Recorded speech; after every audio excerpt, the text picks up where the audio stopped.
আমের চাটনি বানাবো, তার জন্য একটা বড় সাইজের কাঁচা আম নিয়ে নিয়েছি। এরপর এটা ভালোভাবে খোসা ছাড়িয়ে ছোট ছোট টুকরো করে কেটে নেব।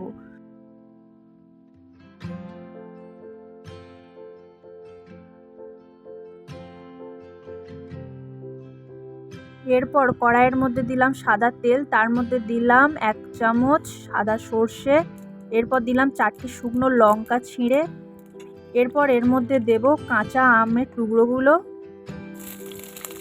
এগুলো দেওয়ার পর একটু ভালোভাবে ভেজে নেব।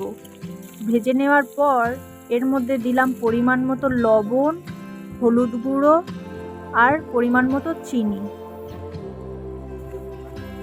এরপর এটা ভালোভাবে নাড়াচাড়া করে যখন চিনিগুলো একটু গলে আসবে তার মধ্যে দিয়ে দেব পরিমাণ মতো জল।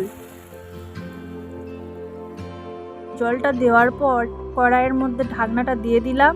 এটা 5 মিনিট ফোটানোর পরে কমপ্লিট হলো আমের চাটনি। এরপর এটা একটা পাত্রের মধ্যে নামিয়ে নেব। এই হলো আমের চাটনি রেসিপি। কেমন হলো এই রেসিপিটা অবশ্যই করে কমেন্ট করে জানাও।